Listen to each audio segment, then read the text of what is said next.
Hello friend, আজকে আমি চলে এসেছি রথের মেলায়। আর এখানে অনেক ভিড়। আমরা ভিড় ঠেলে ঠেলে প্রথমে যাব জগন্নাথ ঠাকুরকে দর্শন করতে। দেখতে পাচ্ছ বন্ধুরা, দূর থেকে রথটা কত বড়। এখন আমরা ঠাকুরটাকে প্রণাম করে তারপরে সারা মেলা ঘুরবো। এখন আমরা ঠাকুরটাকে দর্শন করতে যাচ্ছি। আমরা ঠাকুরকে দর্শন করার জন্য রথের কাছে চলে এসেছি।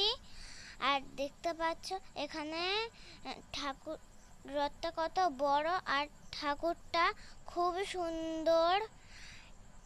তোমরা ঠাকুরকে দর্শন করো, আমিও ঠাকুরকে প্রণাম করে চন্দ্রমিট্টু খেয়ে সারা মেলাটা ঘুরবো। আর দেখো এখানে কত ছোট ছোট রথ আর কি সুন্দরভাবে সাজানো। অনেক ছোট ছোট রথ ছিল। এবার আমরা মেলা ঘুরতে যাব। এখানে আর একটা ঠাকুর ছিল, আমি প্রণাম করে নিলাম। এখানে কত সুন্দর সুন্দর কাপ বিক্রি হচ্ছে, কিন্তু আমাদের দরকার নেই তাই আমরা নিলাম না। আর কাকুটা দেখো কি সুন্দর করে জিলিপি ভাজছে। আমি জিলিপি ভালোবাসি না তাই পাশের দোকানে চলে যাচ্ছি। এখানে ফুল ছিল নানা রকমের ঘর সাজানোর জন্য। আমরা চলে গেলাম মাটির দোকানে। এখানে অনেক কিছু ছিল, মাটির পুতুল, মাটির খেলনা বাটি।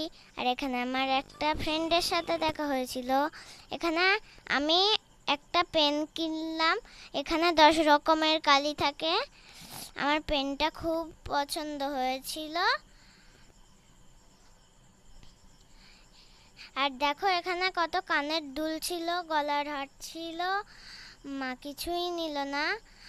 তারপরে আমি মাটির দোকানে একটা ভান্ডার পছন্দ করেছি, তাই ভান্ডারটা মা একটা পছন্দ করে দিল। ভান্ডারটা নিয়ে আমি খুব খুশি হয়েছি। আমার মাটির জিনিস পছন্দ তাই আমি শুধু মাটির জিনিসই নিলাম। আর আমি প্রত্যেক দোকানে ঢুকতে পারিনি কারণ অনেকটাই ভিড় ছিল। আমার যেগুলো পছন্দ আমি সেই দোকানেই ঢুকেছিলাম। এইটা এখানে অনেক ভান্ডার পাওয়া যাচ্ছিল, আপেল, সবজি, কুমড়ো অনেক পাওয়া যাচ্ছিল। আর এখানে মাটির ফল ছিল, তাই আমি মাটির ফল নিলাম। এই যে দেখো কত ঠাকুর আর মাটির ফল সবজি সব ছিল। আমি অনেক মাটির সবজি আর ফল নিলাম। এখানে এখানে আরো অনেক দোকানে আমরা ঘুরেছি, কেনাকাটা করেছি।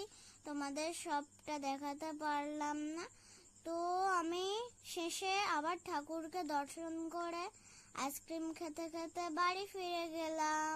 আমার মেলা ঘুরতে ভালো লাগে। তোমাদের কার কার ভালো লাগে কমেন্টে জানাবে, লাইক করবে, সাবস্ক্রাইব করবে। টাটা।